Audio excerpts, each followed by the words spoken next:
एक बार सम्राट बहुत प्रसन्न मुद्रा में थे।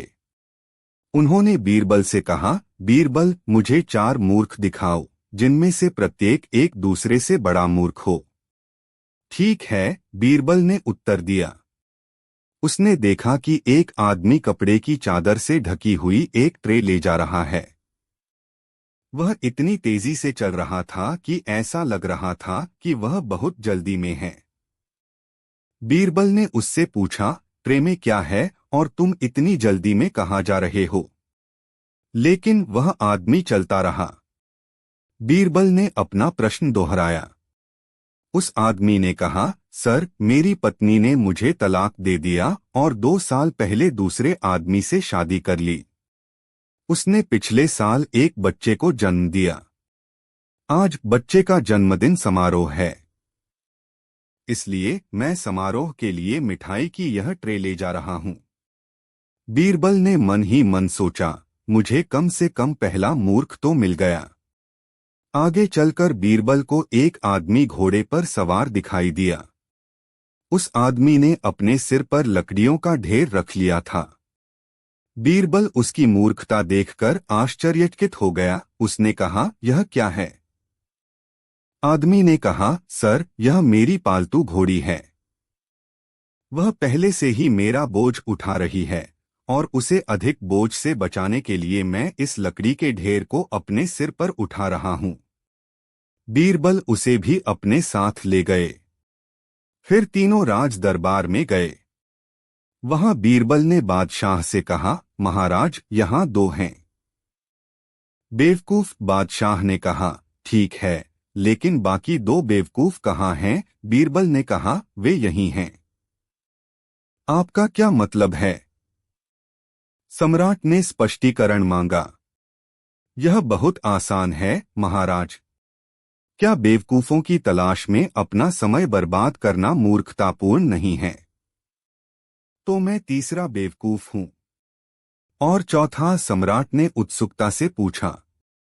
बीरबल ने कहा, मुझे डर लग रहा है, महाराज, लेकिन आप चौथे व्यक्ति माने जाते हैं, क्योंकि आप ही थे जिन्होंने मुझे बेवकूफों की तलाश में जाने के लिए कहा था। 90। एक ही बात। सम्राट को सूरत में रहना पसंद नहीं था, लेकिन अक्सर उन्हें कुछ प्रशासनिक उद्देश्यों के लिए वहां जाना पड़ता था। अब बीरबल को बादशाह को प्रसन्नचित रखने के लिए प्रतिदिन कुछ न कुछ मनोरंजन उपलब्ध कराना पड़ता था। एक दिन बादशाह ने बीरबल से कुछ अधिनियम बनाने को कहा। बीरबल ने उसकी इच्छा सुनी और चला गया। फिर उसने अपने कपड़े मैले कुचैले पहने और अपने साथ एक गधे को भी ले गया। वह टिक टिक की आवाज करते हुए अपने गधे को उसी रास्ते पर ले जाने लगा जिस रास्ते पर सम्राट जा रहे थे। एक गधे के मालिक को अपने गधे के साथ विपरीत दिशा से आते देखकर बादशाह क्रोधित हो गए और बोले, तुम अपने गधे के साथ सड़क के एक तरफ क्यों नहीं चलते? बीरबल ने हंसते हुए कहा, मैं अपने गधे से भी यही कह रहा हूं।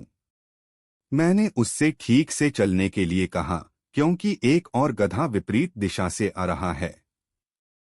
बादशाह ने गधे के मालिक को घूरकर देखा और बिना एक भी शब्द बोले आगे बढ़ गया। 91। पैसे का प्रतिबिंब। एक दिन एक गरीब ब्राह्मण ने एक सपना देखा। स्वप्न में उसने देखा कि उसने अपने एक मित्र से 1000 रुपए उधार लिए हैं। सुबह जब ब्राह्मण उठा तो उसे अपना सपना याद आया और उसे बहुत आश्चर्य हुआ। उन्होंने अपने दोस्तों से इसकी चर्चा की। इस बात की जानकारी उसके सपने में आए दोस्त को भी हो गई। 1000 रुपए का लालच उस पर हावी हो गया। वह जानता था कि ब्राह्मण बहुत सरल और भोला था, इसलिए उसने स्थिति का फायदा उठाने का फैसला किया। वह ब्राह्मण के पास गया और बोला, मुझे वे 1000 रुपए वापस दे दो जो तुमने मुझसे उधार लिए थे।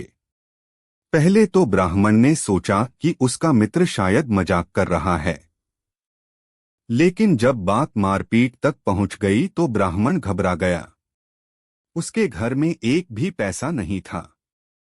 उन्हें 2 वक्त की रोटी जुटाने के लिए बहुत मेहनत करनी पड़ती थी। 1,000 रुपये उसके लिए कल्पना से भी परे की रकम थी। मित्र ने सोचा ब्राह्मण केवल डर के कारण उसे पैसे दे देगा, लेकिन वह गलत था। ऐसी कोई बात नहीं हुई। तब मित्र ने ब्राह्मण को धमकी दी कि वह इस मामले को अदालत में ले जाएगा।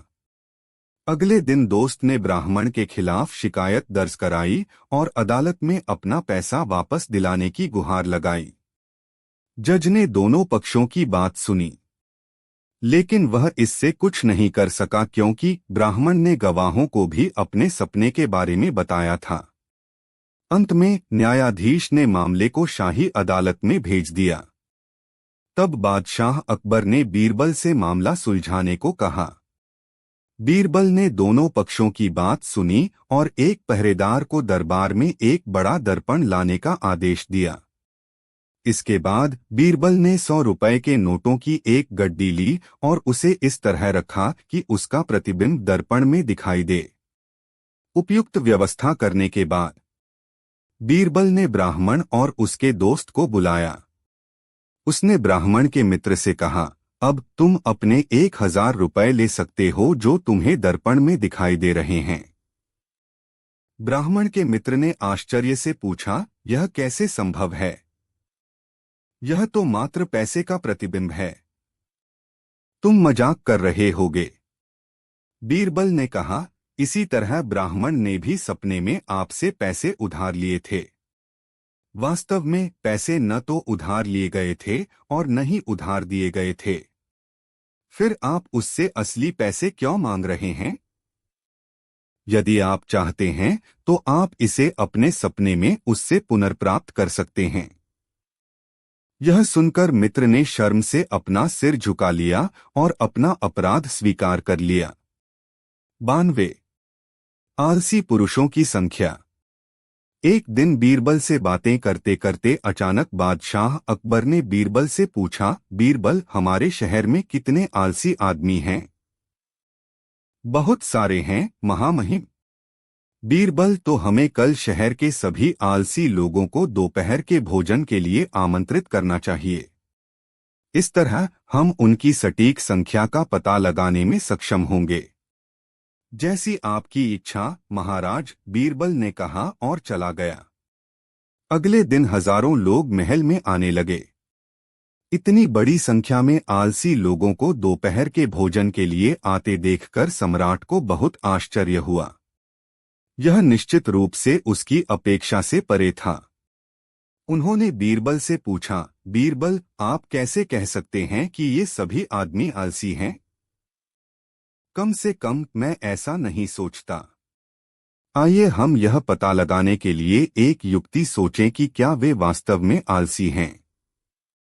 बीरबल ने कहा, चिंता न करें महाराज, मैं जल्द ही यह पता लगाने की व्यवस्था करूंगा कि क्या वे वास्तव में आलसी हैं। बीरबल ने कहा और फिर उन्होंने तुरंत सेवकों द्वारा एक विशाल तंबू बनवाया।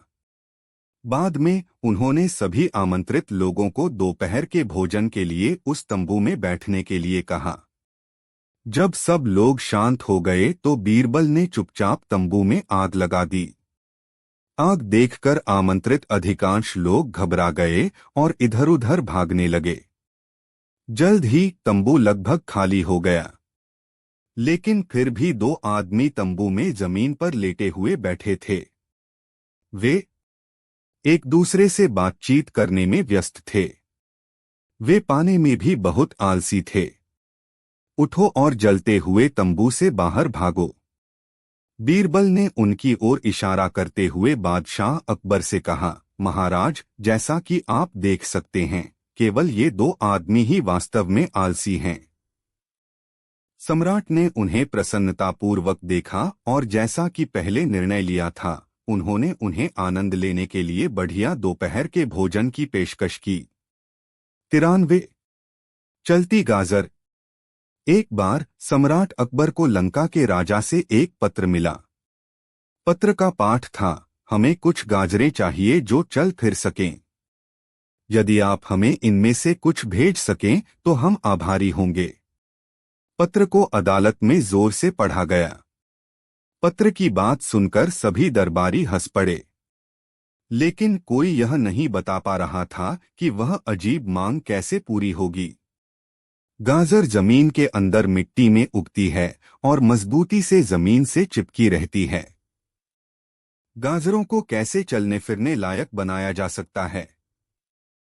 अंत में हमेशा की तरह बादशाह ने इस अजीब मामले को बीरबल के पास भेजा। बीरबल ने कहा, आप चिंता न करें महाराज, मैं इसे देख लूंगा। बाद में उन्होंने एक बैलगाड़ी में एक बक्से की तरह 4 लकड़ी के तख्ते लगाए ताकि गाड़ी एक बड़े लकड़ी के बक्से की तरह दिखे। बीरबल फिर कुछ काली मिट्टी लेकर आए और उसे डिब्बे जैसी गाड़ी में भर दिया। फिर उन्होंने मिट्टी में कुछ उर्वरक मिलाया और गाजर के बीज बोए। कुछ दिनों के बाद गाड़ी में छोटे छोटे गाजर के पौधे उग आए और गाजर उगने लगी। अच्छी मिट्टी और उर्वरकों से गाजरें बहुत जल्दी उग गईं। फिर बीरबल ने एक बैल को गाड़ी में बांधा और दरबार में ले गए। बीरबल ने मुस्कुराते हुए कहा, महाराज, अब आप इस गाड़ी को चलती गाजरों से भरकर सीधे लंका भेज दें और उनसे कहें कि वे जितनी चाहें उतनी चलती गाजरें रख सकते हैं। उन्हें खुद देखने दें। बादशाह ने बीरबल की बहुत प्रशंसा की। फिर गाजर की गाड़ियां लंका भेजी गईं। कुछ दिनों के बाद गाड़ियों के बदले में सम्राट को लंका के राजा से धन्यवाद पत्र और उसके लिए कुछ मूल्यवान उपहार मिले। दिल्ली शहर में वहां एक ईमानदार व्यापारी रहता था। एक दिन 2 चोर व्यापारियों के भेष में उनसे मिलने आए। उन्होंने खुद को चीन के व्यापारियों के रूप में पेश किया और व्यापारी से कहा, हमारे पास कुछ गहने हैं। यदि आप कृपया हमारे लिए सामान बेचने का प्रबंधन करें तो हम आपके बहुत आभारी होंगे। व्यापारी बहुत ईमानदार व्यक्ति था। वह व्यापार की झूठी चालों से बिल्कुल भी परिचित नहीं था। हमेशा की तरह व्यापारी ने कहा, गहने खरीदारों को दिखाए बिना नहीं बेचे जा सकते। आप इन्हें मेरे पास छोड़ दें। मैं इन गहनों के लिए एक उपयुक्त खरीदार ढूंढने की कोशिश करूंगा। चोरों ने कहा, कृपया इन बहुमूल्य गहनों को संभाल कर रखना। आप इन्हें हमें तभी लौटाना जब हम मिलकर इन्हें वापस लेने आएंगे। व्यापारी सहमत हो गया। दोनों चोर चले गए। कुछ देर बाद एक लुटेरा वापस आया और गहने वापस करने को कहा। व्यापारी ने अपने साथी के बारे में पूछताछ की। चोर ने बताया कि उसका साथी गली के कोने पर किसी से बात कर रहा था और वह उसके कहने पर वहां आया था। व्यापारी चोर को गहने वापस देने के लिए बाध्य था। कुछ घंटों बाद दूसरा चोर व्यापारी के पास आया और गहने मांगे। व्यापारी ने कहा, क्यों? तुम्हें नहीं मालूम कि तुम्हारे मित्र ने मेरे गहने छीन लिए हैं? दरअसल मैंने उससे तुम्हारे बारे में पूछा था, लेकिन उसने मुझे बताया कि तुम सड़क के कोने पर किसी से बात कर रहे थे और आपके कहने पर ही वह गहने लेने आए थे। दूसरा चोर बहुत क्रोधित हो गया और चिल्लाया, मैं अपने गहने वापस लिए बिना नहीं जाऊंगा। क्या मैंने तुम्हें चेतावनी नहीं दी थी कि तुम गहने तभी वापस करना जब हम दोनों उन्हें लेने के लिए एक साथ आएं? कैसे? क्या तुमने मेरी अनुपस्थिति में गहने दिए? किसी भी हालत में तुम्हें मेरे गहने लौटाने होंगे। व्यापारी ने नम्रता से कहा, आप सड़क के कोने पर ही थे जब आपका मित्र गहने वापस लेने आया। उसकी यह बात सुनकर दूसरा चोर फिर क्रोधित हो गया। वह चिल्लाया, तो क्या हुआ? क्या मुझे सड़क पर भी खड़ा नहीं होना चाहिए? मैंने उसे गहने लेने के लिए नहीं भेजा था। चोर और व्यापारी के बीच तीखी बहस हुई। चोर गहने वापस लिए बिना जाने को तैयार नहीं था।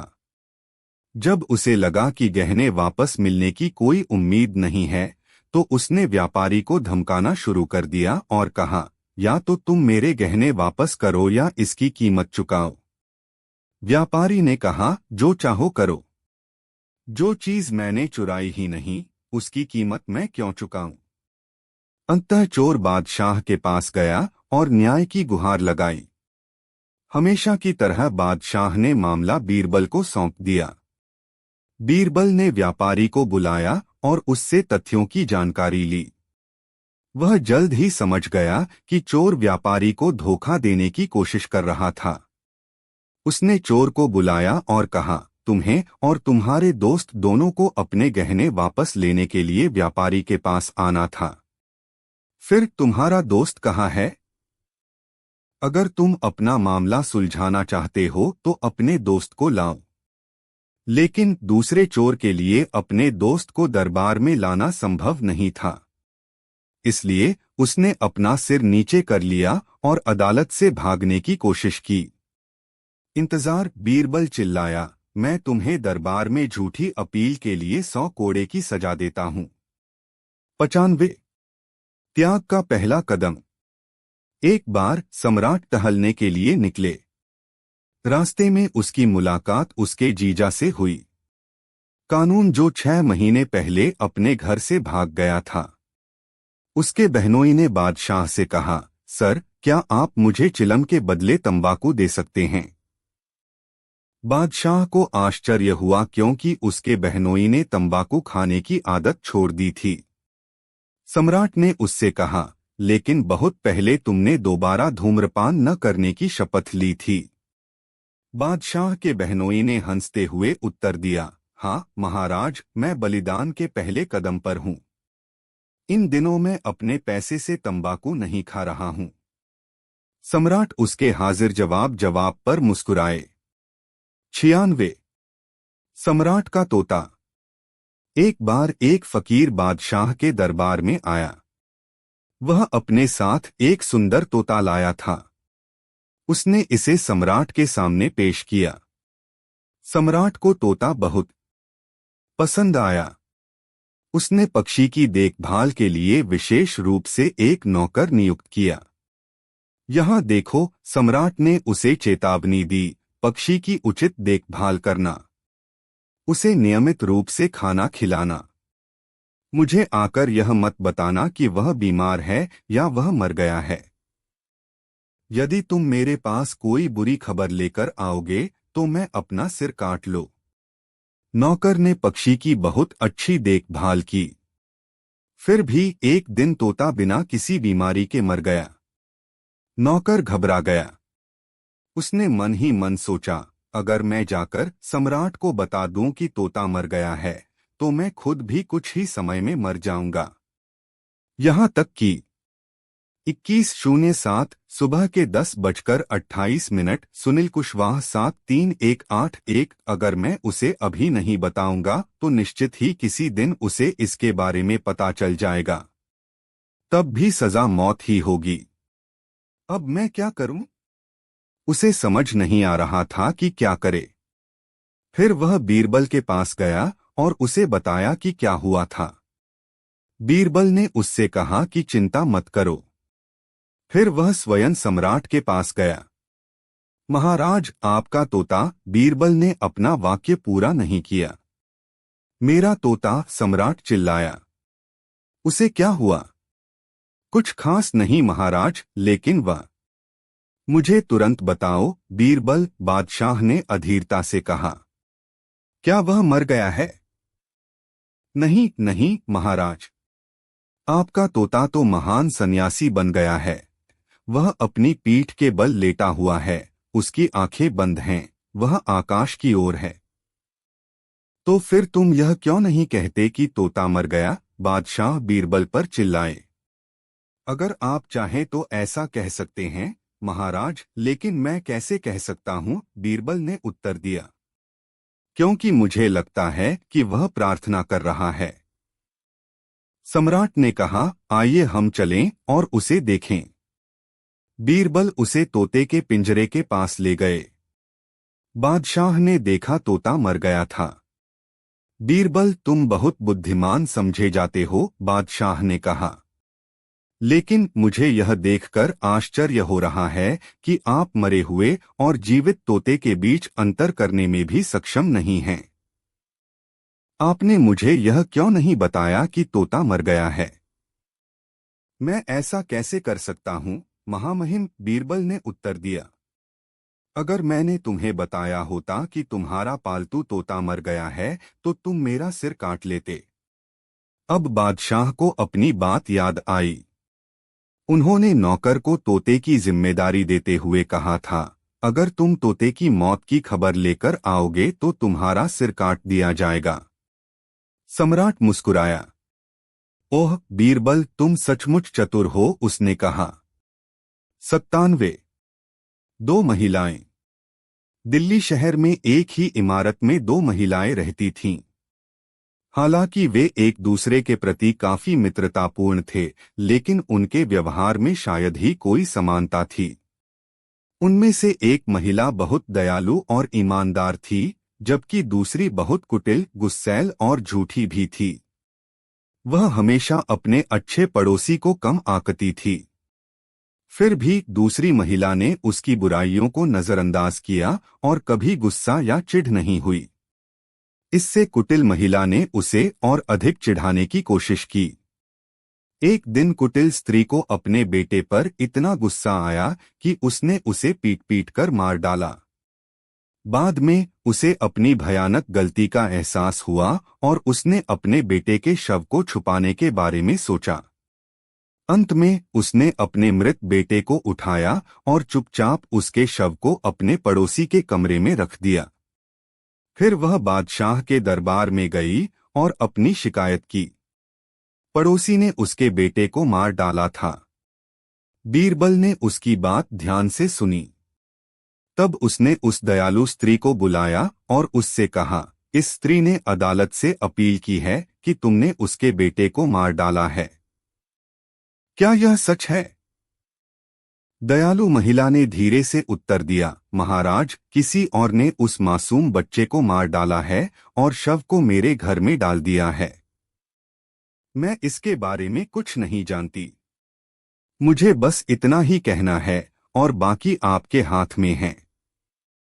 कृपया मामले को देखें और पूरी जांच करें और असली अपराधी को पकड़े।